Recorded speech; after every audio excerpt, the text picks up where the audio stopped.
जब जब हमारे वैज्ञानिकों को ये लगता है कि उन्होंने इस ब्रह्मांड की पहेलियों को हल करना शुरू कर दिया है या ये ब्रह्मांड काम कैसे करता है, इस चीज को उन्होंने समझना शुरू कर दिया है, तभी ब्रह्मांड एक नया दांव खेलता है और एक नए रहस्य को, नई पहेली को हमारे सामने लाकर रख देता है। और ऐसे ही ब्रह्मांड की बहुत सारी पहेलियों में से एक है इस ब्रह्मांड के बहुत ही विचित्र, बहुत ही अजीब या फिर बहुत ही खतरनाक कहे जाने वाले ग्रह। तो दोस्तों, स्वागत है आपका द नॉलेज में। मैं हूँ हितेश गिरी गोसाई और आप है एक हेल्दी ज्ञान से भरे चैनल द नॉलेज पर। और आज के इस वीडियो में हम जानेंगे ब्रह्मांड के सबसे विचित्र, सबसे अजीब और सबसे खतरनाक ग्रहों के बारे में, जो इस ब्रह्मांड की सबसे बड़ी पहेली बने हुए हैं।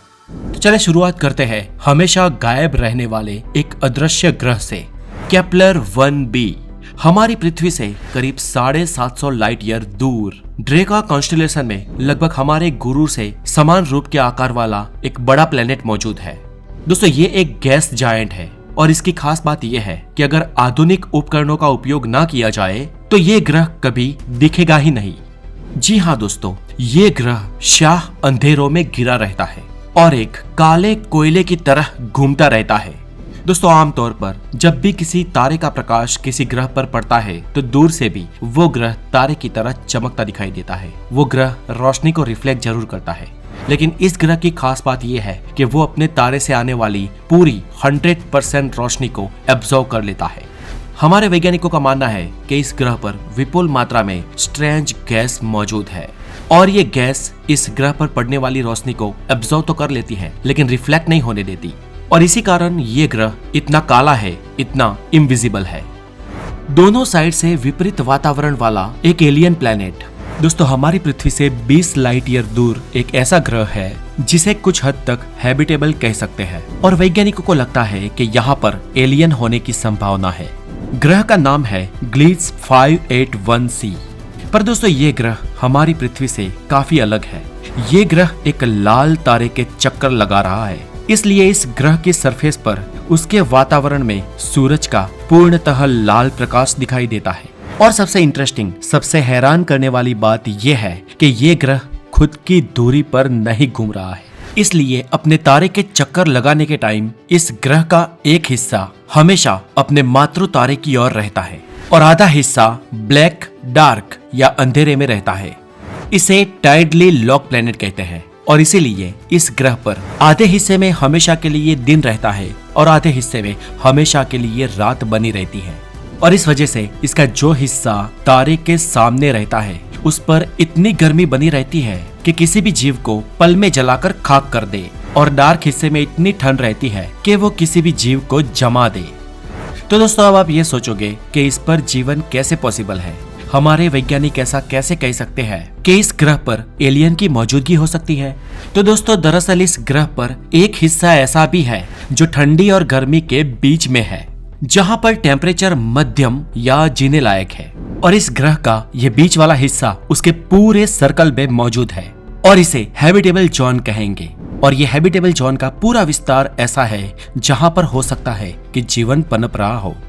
हमारे वैज्ञानिकों ने इस ग्रह पर कुछ टाइम पहले बहुत सारे सिग्नल भी भेजे हैं, बहुत सारे संकेत भी भेजे हैं, और कहा जाता है कि ये सिग्नल्स 2029 की साल तक वहां पर पहुंच जाएंगे। और अगर वहां पर कोई सभ्यता मौजूद है तो वो भी हमें सिग्नल जरूर भेजेगी। दोस्तों, हमारे ब्रह्मांड में एक ऐसा ग्रह भी है जिसका टेम्परेचर 439 डिग्री सेल्सियस तक रहता है। और ताज्जुब की बात ये नहीं, लेकिन बड़ी बात यह है कि इतना टेम्परेचर होने के बावजूद भी ये ग्रह पूरा बर्फ से ढका रहता है। नाम है ग्लीस 436b, या फिर इस ग्रह का दूसरा नाम GJ 436b भी है। दोस्तों, ये ग्रह हमारे यूरेनस ग्रह से भी बड़ा है और अपने मातृ तारे के बहुत ही पास है। ये ग्रह अपने मातृ तारे से बहुत ही ज्यादा पास है, मतलब हमारे सूरज और उसके सबसे नजदीकी ग्रह मर्क्यूरी के अंतर से भी 15 टाइम्स ज्यादा पास। और इस ग्रह की सबसे खास बात यही है कि यहाँ के प्लस 439 डिग्री सेल्सियस के तापमान के बावजूद भी यहाँ पर ठंडी बर्फ जमी रहती है और ये ग्रह बर्फ की मोटी पपड़ी से ढका हुआ है। अब इतनी गर्मी और इतना बर्फ, आखिर इन दोनों का तालमेल कैसे हो पाया? दोस्तों, हम में से कोई भी ये समझ सकता है, जो भी थोड़ी बहुत साइंस जानता हो, कि इतने ज्यादा तापमान में कभी बर्फ रह ही नहीं सकती। पारा 0 डिग्री सेल्सियस से थोड़ा ऊपर जाए कि बर्फ पिघलना शुरू हो जाती है। लेकिन दोस्तों यहाँ पर हमारी केमिस्ट्री की नॉलेज थोड़ी गड़बड़ हो जाती है। आपको याद रहे कि बर्फ तभी बन पाती है जबकि लिक्विड के मॉलिक्यूल्स एक दूसरे के पास आकर एक बॉन्ड के समान जुड़ नहीं जाते, और मॉलिक्यूल्स एक दूसरे के पास तभी आते हैं जब तापमान बहुत ही कम हो या फिर जबरन प्रेशर देकर उन मॉलिक्यूल्स को करीब लाया जा रहा हो। अब इस ग्रह का दोस्तों एटमॉस्फेरिक प्रेशर इतना ज्यादा है कि कार्बन मोनोक्साइड में से ऑक्सीजन टूटकर अलग हो जाती है और 2 हाइड्रोजन एटम्स के साथ H2O मॉलिक्यूल्स बना देती है। और इस ग्रह के तापमान का हाई टेम्परेचर H2O के मॉलिक्यूल्स को कंप्रेस कर देता है, और इसी वजह से 439 डिग्री सेल्सियस में भी यहाँ पर पानी बर्फ के रूप में ही रहता है। 3 सूरज वाला ग्रह। दोस्तों हम रोज सूर्योदय और सूर्यास्त देखते हैं, और ऐसा दिन में एक ही बार होता है क्योंकि हमारे पास एक ही सूरज है। लेकिन क्या हो अगर सुबह सुबह एक सूरज उगे, फिर दूसरा सूर्योदय हो, फिर तीसरा सूरज उगे और फिर तीसरी बार सूर्योदय हो, ऐसे ही एक एक करके 3 बार सूर्यास्त हो। दोस्तों ऐसा ही कुछ होता है HD 188753 AB पर। यह ग्रह एक ट्रिपल स्टार सिस्टम में मौजूद है जहां पर 3 तारे हैं, और ये ग्रह 3 तारों का चक्कर लगाता है। और दोस्तों इसीलिए इस ग्रह की इसी खूबी के कारण इस ग्रह पर ब्रह्मांड के 3 सूर्योदय और 3 सूर्यास्त दिखाई देते हैं। हमारा अगला प्लेनेट है पूर्णतः एक पानी से बना हुआ ग्रह। दोस्तों मान लो कि आप पैसिफिक महासागर के बीचों बीच हो, तो आपको चारों ओर पानी ही पानी दिखाई देगा। ये महासागर तो इतना बड़ा है कि उस पर अगर आप प्लेन से जा रहे हो तो भी वहां से पृथ्वी के कर्वेशन में भी आपको पानी ही पानी नजर आएगा। लेकिन शुक्र है कि एक हद के बाद हमारे यहाँ जमीन मौजूद है। पर सोचो कि आप एक ऐसे प्लेनेट पे चले जाते हो जहाँ पर जमीन है ही नहीं, यानी कि इस पूरे ग्रह पर बस महासागर ही मौजूद है। ये पूरा ग्रह पानी का बना है, तो आपको कैसा महसूस होगा।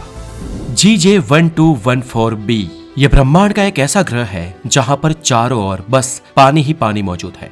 इस ग्रह पर जमीन है ही नहीं, और यहाँ के महासागर बहुत डीप है। थोड़ी बहुत छोटी सी लैंड है, लेकिन पानी के अंदर है, बहुत ही अंदर, और उससे हजारों किलोमीटर ऊपर तक बस पानी की ही सतह है। और इसकी इसी खूबी के कारण इस ग्रह को हमारे वैज्ञानिकों ने द वाटर वर्ल्ड नाम दिया है। पृथ्वी का जुड़वा ग्रह। पृथ्वी से 400 लाइट ईयर दूर केपलर 438b नाम का एक प्लेनेट है, और इस ग्रह की खास बात यह है कि यह ग्रह पृथ्वी से बहुत हद तक समान है। वैज्ञानिक ब्रह्मांड के अन्य ग्रहों से पृथ्वी की समानता अर्थ सिमिलैरिटी इंडेक्स के द्वारा तय करते हैं, और इस इंडेक्स के अनुसार 1 मतलब पूरी तरह से समान होना और 0 मतलब बिल्कुल भी समान ना होना। और इस ग्रह का पृथ्वी के साथ समानता का इंडेक्स 0.88 है, और इसलिए ये ग्रह समुद्र, जमीन और कई हद तक जीवन के मामले में भी पृथ्वी से समान हो सकता है। साइंटिस्ट ये अंदाजा लगाते हैं कि यहाँ पर एलियन लाइफ होने की संभावना है। The lonely planet. दोस्तों आमतौर पर हमारे ब्रह्मांड में ग्रह जो होते हैं वो ग्रह माला में होते हैं, और ज्यादातर ग्रह अपने साथ ही अन्य ग्रहों के साथ अपने तारे की, अपने सूरज की परिक्रमा करते हैं। लेकिन हमारे ब्रह्मांड में एक लॉनली प्लेनेट भी है। ये ग्रह किसी भी ग्रह की या किसी भी तारे की परिक्रमा नहीं करता है। ये ग्रह ब्रह्मांड के वीरान कोनों में अकेला ही घूम रहा है, और इस लॉनली प्लेनेट का नाम है CFBD-SIR 21490403।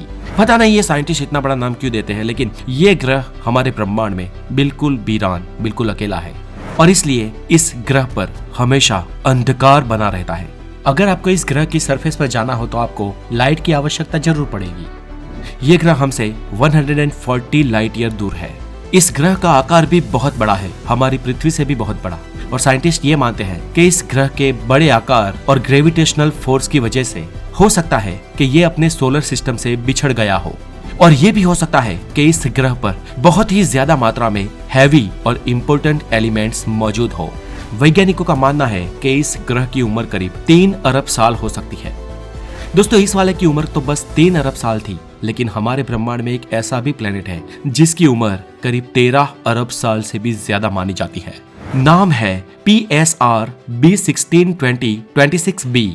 हबल ने हमें दिखाया कि हमारी गैलेक्सी के छोर पर एक ऐसा ग्रह भी है जिसकी उम्र करीब 13 अरब वर्ष है। मतलब ये ब्रह्मांड की उम्र से बस थोड़ा ही छोटा है। इस ग्रह का जन्म ब्रह्मांड के जन्म से कुछ ही समय बाद हुआ था। और ये ग्रह अब तक का हमने खोज निकाला ब्रह्मांड का सबसे बूढ़ा और पुराना ग्रह है। ये हमारी पृथ्वी से भी करीब 8.5 अरब साल पुराना है। ये ग्रह हमारी पृथ्वी से 12,450 प्रकाश वर्ष दूर है और इसकी डेंसिटी, इसका घनत्व हमारे गुरु ग्रह से दोगुना है। एक ऐसा ग्रह जहां होती है कांच की बारिश। दोस्तों, हमारे ब्रह्मांड में एक ऐसा भी प्लेनेट है जहां पर कांच की बारिश होती है। जी हाँ, कांच के बड़े बड़े टुकड़े गिरते हैं वहां पर। HD 1897733b ये ग्रह हमारी पृथ्वी से महज 63 लाइट ईयर दूर है, पर इतना खतरनाक है कि वहां पर कोई टेक नहीं सकता। वहां पर कांच की बारिश गिरती है।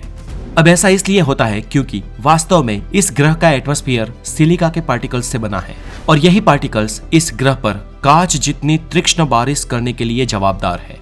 दोस्तों, इतना ही नहीं, इस ग्रह पर हवा भी ऑलमोस्ट 8500 किलोमीटर पर आवर की रफ्तार से बहती है।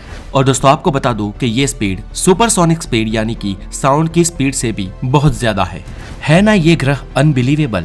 सोचो जरा, आप एक ऐसे प्लेनेट पे हो जहां पर बारिश कांच के रूप में गिर रही है और वो भी सुपरसोनिक स्पीड से भी फास्ट। भाई, इसे तो सोचने से ही कपकपी छूट जाती है। इस ग्रह को उसके नजदीकी स्पेस में आउटर एटमॉस्फेयर से देखा जाए तो ये ग्रह बहुत ही खूबसूरत दिखेगा, लेकिन ये अंदर से बहुत ही खतरनाक है और इसका टेम्परेचर भी करीब +900 डिग्री सेल्सियस तक रहता है। अगर आपको ब्रह्मांड में होने वाले कांच की बारिश से ताज्जुब हुआ है तो इससे भी बड़ा अजूबा है ब्रह्मांड में, जहां पर होती है पत्थरों की बारिश। कोरोट 7b। दोस्तों, ये हमारी पृथ्वी से सिर्फ 489 प्रकाश वर्ष दूर ये एक ऐसा प्लेनेट है जहां पर बारिश पानी की नहीं, सिलिकॉन की नहीं, कांच की नहीं, लेकिन पत्थरों की बारिश गिरती है।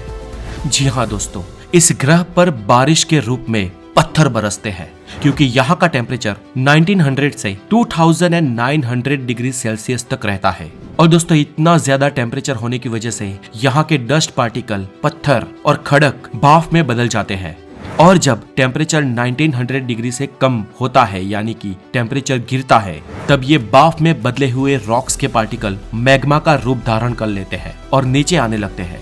और नीचे गिरते वक्त टेम्परेचर के कम होने की वजह से वो फिर से रॉक्स या पत्थर का रूप धारण कर लेते हैं और ऐसे इस ग्रह पर पत्थर की बारिश होती है। तो फ्रेंड्स, आज के लिए इतना ही। ये वीडियो आपको कैसी लगी और किस ग्रह ने आपको सबसे ज्यादा चौंकाया, हमें कमेंट बॉक्स में जरूर बताएं और अपना बहुत सारा ध्यान रखें। आगे मिलेंगे एक ऐसे ही हेल्दी नॉलेजेबल वीडियो के साथ। Have a wonderful day, take care.